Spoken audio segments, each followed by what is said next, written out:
Bihar board से जितने भी छात्र छात्राएं क्लास 11th में स्टडी कर रहे हैं, तो जैसा कि आप सभी को पता है कि 25 सितंबर से आपका हाफ ईयरली एग्ज़ाम, जिसको आप मासिक परीक्षा या मंथली एग्ज़ाम कह सकते हैं, ठीक है, उनका जो है ना आयोजन किया जा रहा है। आपके स्कूल स्तर पर ये एग्ज़ाम होने जा रहा है और ये जो एग्ज़ाम होने जा रहा है ये बिहार बोर्ड के द्वारा जो ना इसका क्वेश्चन पेपर सेट किया गया है, ठीक है।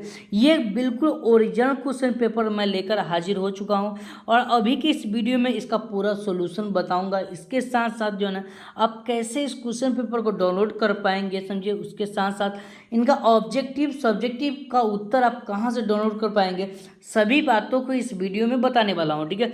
वीडियो खास होने वाली है, वीडियो को लाइक कर दिएगा, चैनल पर नए थे चैनल को सब्सक्राइब कर लीजिएगा। बिल्कुल फेक नहीं है, सबका क्वेश्चन एक ही पेपर रहेगा, ठीक है।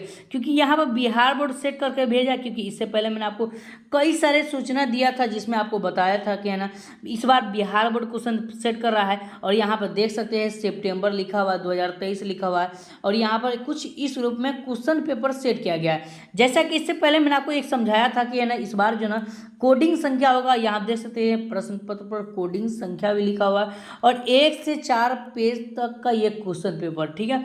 और यहाँ देख सकते हैं नीचे बढ़ेंगे तो यहाँ देखिए और नीचे बढ़ेंगे और ये देखिए यहाँ पर कोई पीटीओ ना टर्नओवर कुछ नहीं लिखा हुआ। तो इसका मतलब ये हुआ तो जितने भी विद्यालय है सभी विद्यालय में एक ही प्रश्न पत्र से एग्जाम लिया जाएगा, ठीक है। और एक ही क्वेश्चन रहेगा, सेम टू क्वेश्चन रहेगा, ठीक है। जो मैं आपको ये क्वेश्चन बता रहा हूँ 100 क्या 200% छप कर आएगा ये क्वेश्चन, ठीक है। और यही क्वेश्चन आपको एग्जाम में देखने को मिला है, ठीक है, क्योंकि ये ओरिजिनल क्वेश्चन पेपर लेकर मैं हाजिर हो चुका हूँ, ठीक है। तो चलिए स्टार्ट करते हैं। इससे पहले कुछ इंस्ट्रक्शन भी दिया हुआ है, इसमें समझते हैं क्या इंस्ट्रक्शन दिया है।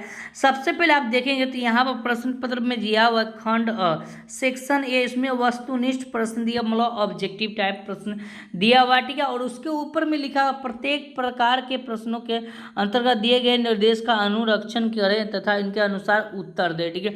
मतलब तो है जो भी आपको निर्देश दिया है उनके अनुसार जो है ना इसमें उत्तर देना, ठीक है। पहले प्रश्न संख्या 1 से लेकर 30 तक जो ऑब्जेक्टिव प्रश्न दिया हुआ है इनमें से जो है ना 4 ऑप्शन दिया हुआ है। एक प्रश्न के 4 ऑप्शन, जिनमें आपको एक प्रश्न का एक ऑप्शन यानी कि सही आंसर होगा, ठीक है। और इनमें से आपको 25 प्रश्नों का ही जवाब देना। इसका कहने का मतलब ये हुआ कि 30 में से 20 यानी कि 25 प्रश्नों का उत्तर देना आपको अनिवार्य है, ठीक है। तो चलिए हम स्टार्ट करते हैं, क्वेश्चन की तरफ बढ़ते हैं। और देखिए इसमें इसी को है ना इस वीडियो को जो है मैं आपको साफ करके मैं आपके बता रहा हूँ, ठीक है। पहला नंबर यहाँ पर क्वेश्चन देख सकते हैं भौतिकी को माना जाता है, ठीक है। उसको दूसरा नंबर यहाँ पर देख सकते हैं वैज्ञानिक पद्धति को लागू करने का अंतिम चरण क्या है, उसके बारे में यहाँ पर बताया जा रहा है, ठीक है। तो चलिए हम स्टार्ट करते हैं क्वेश्चन को। तो जैसा कि आप देख सकते हैं मेरे पास ये वही क्वेश्चन पेपर ये है जो मैंने आपको पहले दिखाया, ठीक है। और यहाँ पर पहला प्रश्न यहाँ आप देख सकते हैं भौतिकी को माना जाता है, ठीक है। यहाँ पर आपको है ना इंग्लिश मीडियम में, मैंने आपको पहले ही बता दिया कि ना ये जो प्रश्न पत्र होगा ये इंग्लिश और हिंदी दोनों मीडियम में होगा, क्योंकि बिहार बोर्ड जो है सेट करके भेज रहा है, ठीक है। तो चलिए पहला प्रश्न का जो जवाब देखते हैं। तो पहला ऑप्शन ये आपके पास है व्युत्पन्न विज्ञान, ठीक है। उसके बाद दूसरा ऑप्शन है व्यवहारिक विज्ञान, तीसरा ऑप्शन है प्राकृतिक विज्ञान, उसके बाद चौथा ऑप्शन है समाधान विज्ञान, ठीक है। 4 ऑप्शन दिया हुआ है, इनमें से आपको एक जवाब देना। चलिए फटाफट आप लोग जो ना अगर आपको याद है तो बता दीजिए, नहीं याद है तो नोट करते चलिए, ठीक है। तो पहला का आंसर यानी कि प्राकृतिक विज्ञान हो जाएगा, option number A is the right answer, ठीक है। अगला प्रश्न आपके पास है, प्रश्न क्या करता है वैज्ञानिक पद्धति को लागू करने का अंतिम चरण है, ठीक है। तो जल्दी से बता दीजिए फटाफट इसका सही जवाब क्या होगा मेरे बाबू, ठीक है। और जल्दी से अभी तक इस चैनल को नए हैं तो चैनल को सब्सक्राइब कर लिएगा, ठीक है। और इसी वीडियो का डिस्क्रिप्शन बॉक्स में लिंक दिया गया है टेलीग्राम में, वहाँ जुड़ जाइए, जिसमें आपको क्वेश्चन पेपर प्रोवाइड करा पाऊँ और हर छोटा बड़ा नोटिफिकेशन जो होता है, बड़ा से बड़ा नोटिफिकेशन जो भी आपका है ना बोर्ड से रिलेटेड नोटिफिकेशन आता है, समझिए उसी ग्रुप में जो है ना सेंड कर दिया जाता है, ताकि जो है ना आपको सबसे पहले सूचना प्राप्त हो, ठीक है। तो चलिए फटाफट जो है ना जुड़ जाइए। अगर वहाँ से नहीं जुड़ पाते हैं तो आप सर्च भी कर लीजिएगा, जो इस चैनल का नाम है पॉइंट ऑफ स्टडी STM, ठीक है। इस तरह से आपको सर्च कीजिएगा तो वहाँ से टेलीग्राम पर जुड़ जाइए, ठीक है। चलिए हम इसका आंसर देखते हैं और इसका आंसर क्या होगा, ठीक है। तो जल्दी से बताइए इसका आंसर होगा क्या होगा, तो जल्दी से इसका आंसर बता देते हैं। तो इसका आंसर होगा परीक्षा परिणाम का विश्लेषण, यानी कि ऑप्शन नंबर क्या होगा, तो यहाँ पर option number C analysis of test result हो जाएगा, ठीक है। चलिए काफ़ी शानदार, आगे बढ़ते चला। अगला प्रश्न आपके पास सेट किया गया है, देखिए काफ़ी शानदार क्वेश्चन सेट किया गया है। और इस बार जो क्वेश्चन लिया जा रहा है 1 से लेकर 30 ही प्रश्न रहेगा, यानी कि हाफ ईयरली एग्जाम है ना, इसलिए 30 प्रश्न ही रहेगा, ठीक है। चलिए कहता है अगला क्वेश्चन, प्रायोगिक भौतिकी के जनक है, ठीक कौन है जनक, समझिए रदरफोर्ड है, फैराडे है, न्यूटन है, गैलीलियो साहब है, तो कौन है जल्दी से बताइए फटाफट जल्दी से। तो इसका जो आंसर होगा वो ऑप्शन नंबर डी हो जाएगा, यानी कि गैलीलियो साहब ने हो जाएगा, ठीक है। चलिए आगे बढ़ते बाबू, अगला प्रश्न आपके पास है, न्यूटन के गति का प्रथम नियम वर्णित करता है, तो किनके द्वारा ये वर्णित करता है, तो जड़त्व के द्वारा, ऊर्जा के द्वारा, कार्य के द्वारा, उसके बाद जड़त्व की गति के द्वारा। तो जल्दी से फटाफट जल्दी से बताइए जल्दी से इसका आंसर क्या होगा, ठीक है। तो 4 का आंसर आपका हो जाएगा कौन सा, जल्दी से। तो जी बाबू इसका आंसर होगा ऑप्शन नंबर डी, यानी कि जड़त्व की गति का नियम, मोशन ऑफ इंटीरियर, ठीक है। चलिए तो अगला प्रश्न आपके पास है यहाँ पर क्वेश्चन नंबर 5 में कि एक्सरे की जो है ना खोज किसने किया था, ठीक है। तो जल्दी से बताइए इसका आंसर, 4 ऑप्शन दिया हुआ, फटाफट जल्दी से जवाब दीजिए, ठीक है। तो 5 का सही आंसर ऑप्शन नंबर क्या होगा, डी, यानी कि डी हो जाएगा, ठीक है। क्या होगा, डी हो जाएगा, ठीक है। रोएंटेन हो जाएगा, ठीक है। रोएट जेन हो जाएगा, ठीक है। रोएट जेन हो जाएगा, ठीक है। अगला प्रश्न आपके पास है क्वेश्चन नंबर 6 में, निम्नलिखित में सबसे कमजोर बल कौन सा है, जल्दी से बताइए फटाफट। तो पहला ऑप्शन है नाभिकीय बल होगा, दूसरा है गुरुत्वाकर्षण बल होगा, ठीक है। तीसरा है विद्युत चुंबकीय बल होगा, इनमें से कोई नहीं, ठीक है। तो 6 का सही जवाब क्या होगा बाबू, तो 6 का सही जवाब यानी कि गुरुत्वाकर्षण बल होगा, option number be the right answer हो जाएगा सही आंसर, ठीक है। 7 नंबर बढ़ते हैं, तो 7वां प्रश्न की देखिए, विज्ञान की वह शाखा जो प्राकृतिक एवं प्राकृतिक घटनाओं की व्याख्या करता है क्या कहलाता है, ठीक है। तो ये आपको बताना है, तो भौतिक विज्ञान कहलाता है मेरा बाबू, option number D the right answer, ठीक है। चलिए हम ज़्यादा यानी कि लेट नहीं लेंगे, यानी टाइम नहीं लेंगे, ठीक है, क्योंकि समय बहुत कम है और आपको मैं सारा को सारा देना बाकी है, ऑब्जेक्टिव सब्जेक्टिव जो है ना सब कुछ देंगे तो थोड़ा सा नहीं उसमें टाइम लगता है, ठीक है, बाबू बनाने में, ठीक है। चलिए भौतिकी राशि वह है जो, ठीक है, तो क्या हो, तो इसका आंसर क्या होगा, तो 8 का सही आंसर ऑप्शन नंबर डी है ना, बी होगा, मापी जाती है, ठीक है। चलिए आगे बढ़ते हैं, 9 में निम्नलिखित में कौन भौतिक राशि का नाम नहीं है, ठीक है। तो जल्दी से बताइए इसका आंसर क्या होगा, तो 9 का सही आंसर ऑप्शन नंबर यानी कि क्या होगा, तो ऑप्शन नंबर ए यानी कि किलोग्राम हो जाएगा, ठीक है। अगला प्रश्न है, इनमें से इकाई की प्रणाली कौन सी है, ठीक है। तो आपको बताया, तो 10 का सही आंसर क्या होगा बाबू, ठीक है। तो ये हो जाएगा FPS यानी कि सिस्टम, FPS सिस्टम हो जाएगा, ठीक है। चलिए आगे बढ़ते हैं, अगला प्रश्न है क्वेश्चन नंबर 11 में, निम्नलिखित में कौन पूरक इकाई है, ठीक है। तो बाबू जल्दी से बताइए पूरक इकाई कौन है, ठीक है। तो 11 का जो सही आंसर होगा क्या होगा, ठीक है। तो देखिए द्रव्यमान, उसके बाद समय, ठोस, गति, ठीक है। तो कौन होगा जल्दी से बताइए, ठीक है। तो 11 का सही आंसर ऑप्शन यानी कि ठोस हो, यानी कि सॉलिड एंगल हो जाएगा, ठीक है। अगला प्रश्न आपके पास 12 में कि ठोस कोण की इकाई क्या है, ठीक है। तो बाबू इसका आंसर आपको बताना है, तो ठोस कोण की जो इकाई होता है ना वो आपको ऑप्शन नंबर बी में सही आंसर, ठीक है, स्टेरेडियन हो जाएगा, ठीक है, स्टेरेडियन हो जाएगा, ठीक है। अगला प्रश्न है, निम्नलिखित में कौन मूल राशि है, ठीक है। तो पहला जो आपको आंसर दिया हुआ है ये बिल्कुल रॉन्ग है, दूसरा आंसर आपका सही बिल्कुल, ठीक है, लंबाई, द्रव्यमान, उसके बाद जो है ना समय है, ठीक है, बल नहीं होता, ठीक है, बल बिल्कुल नहीं होता है। चलिए आगे बढ़ते हैं, अगला प्रश्न आपके पास है क्वेश्चन नंबर 14 में कि एसआई मात्रक में कितने आधारी मात्रक है, ठीक है, आपको बताना है। तो एसआई मात्रक में मात्र 3 आधारी मात्रक है, इस बात को याद रखना, ठीक है। अगला प्रश्न बाबू, मापन मुख्य रूप से एक क्रिया है, ठीक है। तो किसकी क्रिया है, ठीक है। तो 15 का सही आंसर ऑप्शन नंबर यानी कि सी होगा, तुलना करने की, ठीक है, किसकी बाबू, तो तुलना करने की क्रिया, ठीक है। अगला प्रश्न, निम्नलिखित में कौन मूल राशि नहीं है, ठीक है। तो मूल राशि कौन नहीं, तो 16 का सही आंसर आपको बताना है, तो 16 का सही आंसर ऑप्शन नंबर क्या होगा बाबू, तो ऑप्शन नंबर बी हो जाए, यानी कि क्या होगा, बल हो जाए, यानी कि फोर्स हो जाए, ठीक है। अगला है ज्योति तीव्रता का ऐसा मात्रक क्या होता है, ज्योति तीव्रता का ऐसा मात्रक पूछ रहा है आपसे, तो एक कैंडला होता है, इस बात को याद रखना, ठीक है। कई सारे लोग जो है यहाँ पर बताता है, समझिए ये रॉन्ग है, ठीक है। आपने देखा है इसका आंसर जो है यहाँ पर मैंने आपको दिखाया सबसे ऊपर वो आंसर है, लेकिन इसका आंसर कैंडला हो जाएगा, ठीक है। चलिए आगे बढ़ते हैं, ध्वनि तरंगों की आवृत्ति को मापा जाता है, तो किनके द्वारा मापा जाता है, तो 18 का सही आंसर ऑप्शन नंबर यानी कि हर्ट्ज के द्वारा मापा जाता है, हर्ट्ज में मापा जाता है, इसका आंसर ऑप्शन नंबर डी हो जाएगा सही आंसर। अगला प्रश्न, निम्नलिखित में किस भौतिक राशि को प्रकाश वर्ष में मापा जाता है, ठीक है। तो देखिए 19 का सही आंसर क्या होगा, तो देखिए दूरी, समझिए दूरी को मापा जाता है, ठीक है। अगला है देखिए ml-1 के पावर -2 विमा सूत्र होगी, ठीक है। तो किसका विमा सूत्र होगा, ठीक है। तो यहाँ पर ऑप्शन नंबर यानी कि प्रत्यास्थान गुणांक क्या होगा, option number C is right answer. ठीक है, आगे बढ़ते अगला प्रश्न आपके पास है। प्रश्न यह देखिए, निम्नलिखित में से किसका मात्रक है, मात्रक है लेकिन बीमा नहीं। ठीक है, तो किसका मात्रक है लेकिन बीमा नहीं, तो 21 का सही आंसर ऑप्शन नंबर यानी कि घनत्व हो जाएगा, option number is right answer. ठीक है, अगला प्रश्न, निम्नलिखित में कौन MLT-2 में से निरूपित नहीं किया जाता। ठीक है, तो इसका आंसर जो है आपको बताना है। तो 22 का आंसर बाबू, इसका आंसर जो है यहाँ पर शायद ए या बी इनमें से कोई हो सकता है। ठीक है, लेकिन इसका आंसर मैं आपको नहीं बता पाऊंगा क्योंकि आपको 25 प्रश्न का ही जवाब देना है। ठीक है, तो इसलिए आपको यहाँ ज़्यादा प्रश्न कोई संख्या को बढ़ाने की कोई आवश्यकता नहीं है। उतना प्रश्न मैं यहाँ दे चुका हूँ जितना आप है ना, इससे ज़्यादा ही दिया हूँ। ठीक है, और उतना आपको जवाब देना ही नहीं है। ठीक है, 25 का ही जवाब देना है, तो इसमें से 1-2 क्वेश्चन छूट सकता है। ठीक है, अगर आपको पता होगा तो कमेंट बॉक्स में ज़रूर बता दीजिएगा, मैं आपको पिन कर दूंगा, आपका कमेंट सबसे ऊपर रहेगा। ठीक है, अगला प्रश्न, न्यूटन की गति के प्रथम नियम को क्या कहा जाता है बाबू।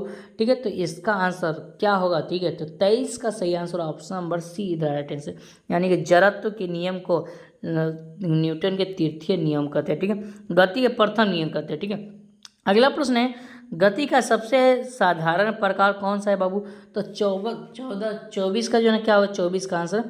तो पहला है वित्तीय गति, दूसरा है सरल रेखीय गति, और तीसरा है आवधिक गति, उसके बाद चौथा इनमें से सभी। ठीक है, तो बाबू इसका आंसर यानी कि बी हो जाए, यानी कि कौन हो जाएगा। ठीक है, तो आप जानते हैं कि यहाँ पर सरल रेखीय गति हो जाए। ठीक है, आगे बढ़ते हैं 25 में। 25 का आंसर क्या होगा, तो 25 में वस्तु की प्रारंभिक एवं अंतिम स्थिति के बीच की न्यूनतम दूरी को क्या कहते हैं।